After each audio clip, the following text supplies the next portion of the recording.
Salut mon gars, cette semaine on s'intéresse à la montée du RC Lens en Ligue 1. Cela faisait 5 ans que les supporters lensois attendaient ça. On aura droit donc l'année prochaine au derby Lille-Lens. Allez, retour sur ces 5 dernières années. La dernière fois que Lens jouait en Ligue 1, c'était lors de la saison 2014-2015. L'entraîneur, c'était Antoine Camboiré. Il ne jouait pas à Bollaert, le stade était en travaux. Il délocalisait à Amiens ou encore au Stade de France. Ils avaient aussi des problèmes financiers. Ils attendaient toujours un signe de vie de leur propriétaire Mamadov, un signe de vie qui n'arrivera jamais. On ne peut pas refaire l'histoire, c'est fini. Voilà, on n'a que nos yeux pour pleurer. C'est le début d'un long chemin de croix en Ligue 2, la DNCG sur le dos, un recrutement limité, le spectacle n'est pas au rendez-vous. Quelques satisfactions, tout d'abord les performances de Lala, une série de victoires en hiver, et puis le duo Cyprien-Bourigeaud. Les 100 et or jouent la montée à la surprise générale, mais 3 journées avant la fin du championnat, ils perdent face au Paris FC. Lens restera donc en Ligue 2. C'est une grosse déception, et puis en même temps, quand vous perdez contre le dernier à domicile et vous jouez la montée, mais bon, c'est une saison qui était compliquée dès le départ. On a cru au miracle, on a tout fait pour qu'il y ait un miracle. Bon, maintenant c'est fini. L'année suivante est peut-être la saison la plus cruelle pour les supporters lensois. Alain Casanova peut s'appuyer sur une équipe compétitive, Nicolas Douchez, Bostock, Zoubir.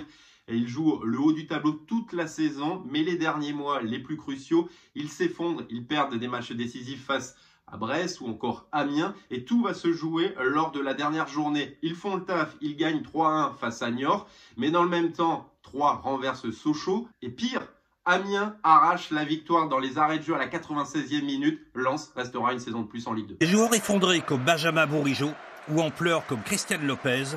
Des supporters incrédules ou brusquement assommés après une deuxième mi-temps pleine d'espoir. Ce sont les images qu'on retiendra de cette soirée incroyable durant laquelle le public est passé en quelques minutes de la joie au désespoir. Dur de se remotiver, de se remobiliser. Une nouvelle saison en Ligue 2. Alain Casanova prendra la porte au bout d'un mois et demi. 7 matchs, 7 défaites. C'est la légende Eric Sicora qui prendra les rênes de l'équipe. Le spectacle n'est pas au rendez-vous. Les supporters sont en colère, des tensions dans le vestiaire. Lens terminera 14e.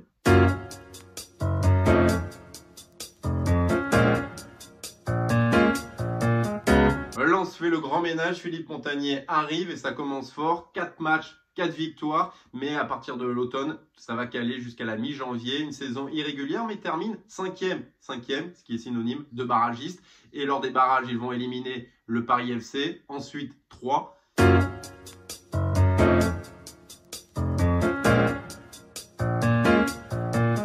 Il ne leur reste plus qu'un match pour espérer monter en Ligue 1, c'est face à Dijon, mais le miracle n'aura pas lieu. 2 erreurs vont être fatales, Lens restera en Ligue 2.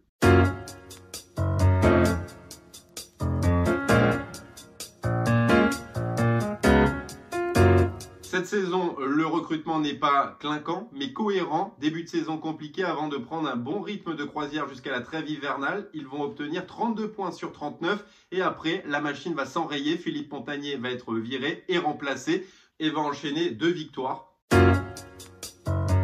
La suite, tu la connais, le championnat est arrêté en raison du Covid-19.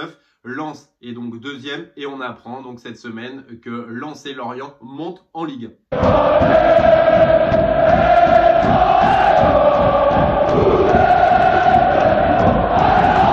Cette fois-ci, le destin n'aura pas la peau des 100 et or, reste à survivre au recours de Toulouse et Amiens. Ironie de l'histoire aujourd'hui, c'est Amiens qui est relégué. Les supporters lensois se sont empressés de fêter ça chez eux puisque nous sommes en période de confinement en attendant de se rassembler dans les rues de Lens ou au stade Félix Bollaert.